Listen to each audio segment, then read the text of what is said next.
They say the National Intelligence Service is gonna come get me. Tell them niggas come find me. I ain't scared of them niggas. Shout out North Korea. Shout out Pyongyang. Shout out Kim Tu peux pas être aussi débile, c'est pas possible. Jong-un. That's my nigga till the day I die. It's National Intelligence Security Charge. I got interrogated 2 days Il s'est vraiment fait arrêter par la sécurité nationale du renseignement en Corée, ok. ago. It's March 6th. Court is tomorrow. The detective looked me in the eye and he said, Johnny, do you know where North Korea is? Mm-hmm. I said, it's the dumbass guy, like, north of here. And then he asked me, what's your relationship with North Korean communists? I said, right to remain. Mais non. Mais non. Il va plus jamais voir la lumière du soleil, c'est fini. Oh mais qu'est-ce qu'il est con. Johnny Somali, le streamer le plus détesté de toute cette sainte planète. Pour rappel, il se fait virer de plus ou moins tous les pays dans lesquels il a été faire ses streams IRL. Des lives en direct qui sont transmis en général d'abord sur Twitch parce que c'est la plateforme la plus connue, où tu es dans la rue, tu marches et tu interagis. En fait, c'est comme un vlog mais en direct avec des gens qui interagissent dans le chat. Bon, il a fait le coup en Israël et il s'est fait jeter, arrêté par la police, l'armée, et puis il a dû quitter le pays. Il a fait le con au Japon parce qu'il est complètement irrespectueux et bon, je vais pas refaire toute l'histoire. J'ai déjà 2 ou 3 énormes vidéos qui suivaient le sujet parce que le mec, en fait, on pourrait écrire un livre sur sa connerie. Mais il était tellement indécent et détestable au Japon qu'il s'est même fait arrêter, et par les passants, mais aussi par les Yakuza qui l'ont carrément forcé à se prosterner en direct et pour la télévision et à s'excuser auprès du peuple japonais. D'ailleurs, il aurait dû faire de la prison au Japon. Mais finalement, ils ont droppé les charges en échange du fait qu'il se barre, tout simplement. Donc, il a été interdit de territoire pendant quelque chose comme 6 mois ou 1 an. Après, quand même, avoir été retenu en garde à vue et bloqué sur le territoire japonais pendant plusieurs mois. Donc, il a vraiment échappé belle cette fois-ci. Et là, en Corée, il avait complètement dépassé les bornes. Je peux pas vous faire la liste des 50 choses interdites qu'il a réalisées.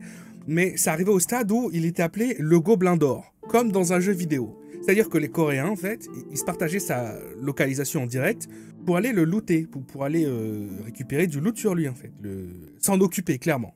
J'ai quand même une vidéo de compilation de 1 heure sur ma chaîne YouTube qui sont que les 3/4 des trucs les plus mémorables et détestables qu'il a fait pendant ses lives juste en Corée. Bon, ça arrive à un stade où, évidemment, le gouvernement était obligé de s'en occuper, obligé de l'arrêter.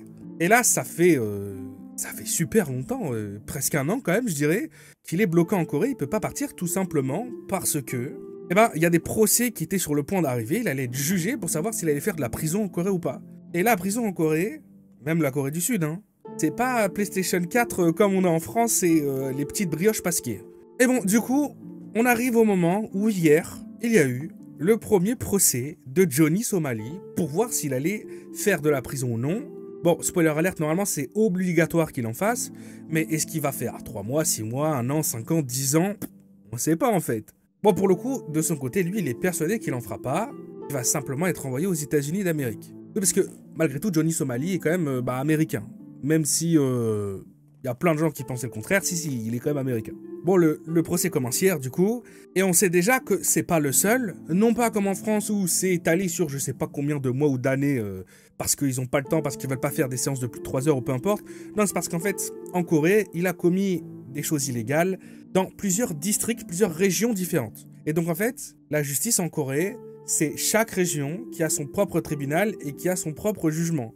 Donc là d'abord, il est jugé dans ce premier district-là, et puis dans quelques semaines, il va avoir un deuxième procès où il va être jugé pour les autres choses. Donc jusqu'à maintenant, personne n'était au courant de ce qui avait réellement été retenu contre lui en fait. Et donc avec ce procès qui était hier, déjà ça commence et Johnny Somali il est pas là en fait. Alors, il faut savoir qu'il a quand même un avocat, etc. Hein. Et d'ailleurs même son avocat, il comprend pas, il se demande mais bordel il est où mon client en fait? Johnny Somali t'es où? En fait Johnny Somali, à ce moment-là, dormait. Alors comment ça se fait que Johnny Somali dormait et est arrivé genre 1h30, presque 2 heures en retard à son tribunal, à son propre procès? C'est parce que la veille, il a décidé de streamer toute la nuit et de se mettre à l'envers complet. When I go to the judge tomorrow and say, oh, I'm sorry, oh, I'm mentally ill, I don't know what's going on, I have a bipolar disorder, and what may I do? I left my medication in America, I don't know what's happening, Your Honor, please psychopath. I plead mentally insane. And they say, okay, go home with a fine of $500. What is this gonna say? Donc en gros, voilà, pendant ce live, il explique qu'il va rien lui arriver, il va juste plaider la folie en disant « Je suis fou, laissez-moi tranquille, je suis fou ». Et puis il va être envoyé dans son pays, les États-Unis d'Amérique, où il n'aura rien non plus. Il sera peut-être juste probablement interdit d'entrer sur le territoire coréen pendant X temps, et puis basta. Lui, de toute façon, ce qu'il a envie de faire, c'est retourner streamer au Japon, parce que c'est là où ses statistiques étaient les meilleures. Est-ce que ça s'est passé comme ça le jour du procès? Pas du tout, en fait. Donc à ce procès-là, les charges qui vont lui être reprochées, ça va être premièrement d'avoir un comportement agressif et même d'avoir agressé des personnes dans la rue, des gens qui avaient rien demandé, avec un poisson. Pour ceux qui n'ont pas suivi l'histoire, je sais, ça paraît un petit peu débile, mais en fait, il se trouve qu'en stream, il y a un truc qu'il a trouvé drôle à faire et qui fonctionnait bien auprès de ses viewers qui faisaient des donations, c'était de prendre un poisson pourri les amis, et de le jeter sur les gens. Sur les vieux dans la rue et tout, hein, les vieux qui ont 80 piges, qui ont rien demandé vraiment, il leur montrait, il les forçait à sentir l'odeur du poisson, il leur jetait dessus, bon. Vous voyez un petit peu le genre de personne à quoi on a affaire en fait dans cette histoire. Bon, le deuxième truc qui va être retenu contre lui ce jour-là, c'est le fait d'avoir mis de la musique extrêmement forte, parce qu'il s'amusait quand même à rentrer dans le train ou dans le métro, et de mettre sur une enceinte connectée des messages de donation qui étaient ridiculement dégoûtants en fait. Beaucoup de trucs rastos, beaucoup de trucs d'insultes, des choses que déjà de base t'es pas censé passer tout court même dans tes écouteurs, mais alors là c'était carrément sur une enceinte puissance maximum. Le troisième truc qui va lui être reproché, c'est aussi d'avoir commencé une altercation, même une agression auprès d'employés dans un magasin, parce qu'il y a à 2 moments où il a vraiment encore une fois déconné comme à chaque fois, notamment un de ses derniers lives où il avait décidé de picoler, de boire de l'alcool dans un combini, dans un convenience store, ce qui est déjà totalement interdit, mais aussi de tout saccager en fait, prendre des trucs, les jeter par terre. Il y a un endroit en fait dans ce genre de 7-Eleven où juste tu t'assois, t'as un petit micro-ondes, tu peux passer ta soupe chinoise et puis manger tranquille dans ton coin. Par contre déjà premièrement c'est écrit, tu bois pas d'alcool avec ça et puis tu fais gaffe. Mais lui il en avait rien à foutre. Il y a des employés qui ont essayé de lui expliquer et de l'arrêter, puis ils s'en foutaient, ils les insultaient, ils leur criaient dessus, ils les bousculaient, bon. Il est aussi jugé pour ça. Et le dernier truc, c'est le deepfake. Il faut savoir qu'il y a une loi en Corée, intransigeante. Ils ont eu la vision avant tout le monde. Ils ont vu que l'intelligence artificielle, ça allait être problématique très rapidement, surtout pour l'image des gens. Et en premier lieu, d'abord, l'image des célébrités, parce que c'est elles qui sont attaquées en premier. Donc il faut savoir qu'en Corée, c'est interdit de réaliser du deepfake de quelqu'un d'autre. Et encore moins, surtout pas, si c'est à caractère rouge, violet, orange, noir, quoi. Vous m'avez pigé. Et lui s'est amusé sur ses réseaux et en live de faire énormément de deepfakes avec des célébrités féminines. Et lui, qui genre s'embrasse et... ou bref, on s'entreprenait à des activités... voilà, ils mangeaient pas des biscuits ensemble. Et il faut savoir que tous ces influenceurs et toutes ces célébrités, ils ont porté plainte contre Johnny Somali. Parce que l'image, c'est super important en Corée. On va te reprocher un truc, ta carrière, elle est finie, mais toute ta life, tu peux rien faire. Surtout qu'au début, il y a des personnes qui ont cru au premier deepfake. Donc, ça a été très problématique pour ces personnes-là. Donc, il y a toutes ces personnes qui ont jamais lâché leur charge et qui ont toujours porté plainte contre lui. Ça a aussi été jugé dans ce procès. Mais, ce que je vous ai pas encore dit, c'est que pendant son live la veille, juste avant son procès où il se met à l'envers complet et il boit de l'alcool et il va dégueuler et il va insulter le juge, les personnes qui portent plainte contre lui, parce que c'est ce qui s'est passé en fait. Pendant son live, non seulement il était complètement pété, mais il insultait la Corée. Il expliquait à quel point c'était un gouvernement de vendus et qu'ils étaient débiles et qu'ils pourraient jamais lui appliquer une peine.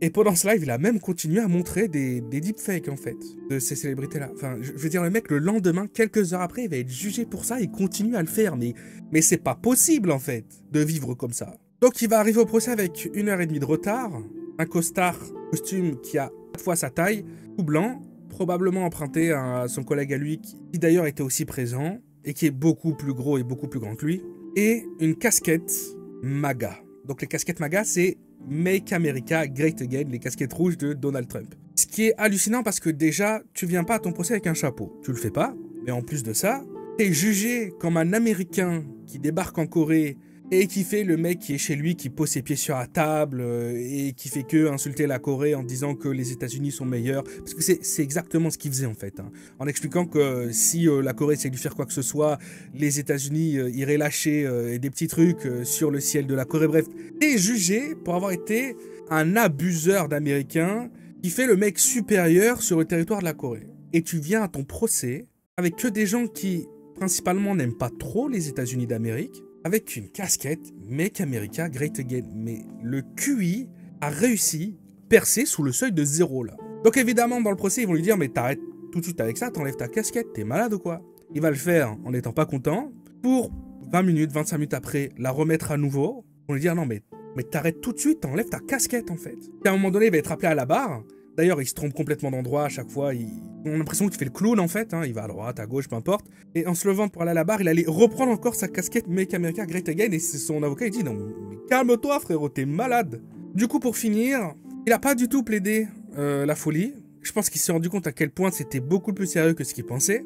Il a plaidé coupable pour l'histoire du poisson, pour l'histoire du combini, pour l'histoire des musiques super fortes et des trucs dans les transports. En même temps, tout ça, c'était filmé, c'était en stream, en fait. À un moment donné, plaider non coupable pour ça, bon chance, je sais pas qui aurait accepté.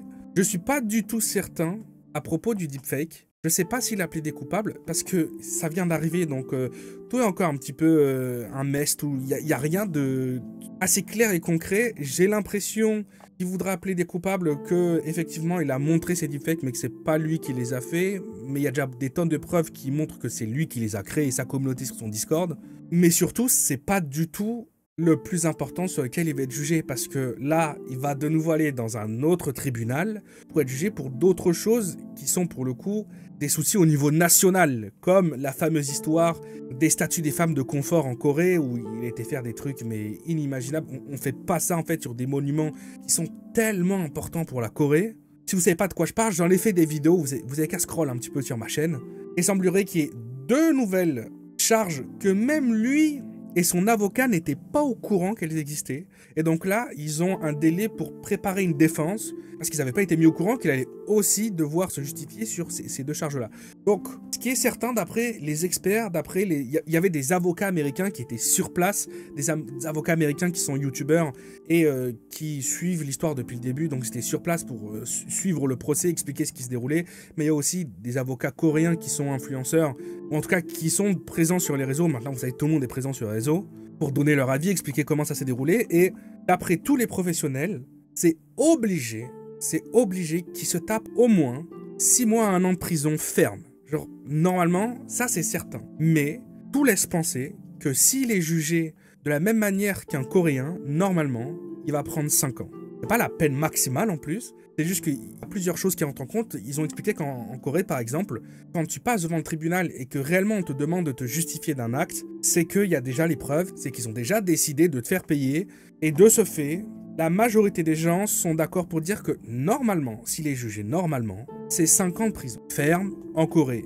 Et je pense que c'est ce qu'il mérite. En toute honnêteté, pour moi, c'est ce qu'il mérite. On se verra quand tu auras de réelles réponses et qu'il y aura de réelles peines appliquées par rapport à ce sujet, mais potentiellement une bonne nouvelle. Hein. Potentiellement, enfin, des influenceurs qui partent à l'étranger et qui payent pour leurs actes. Il était temps, en fait.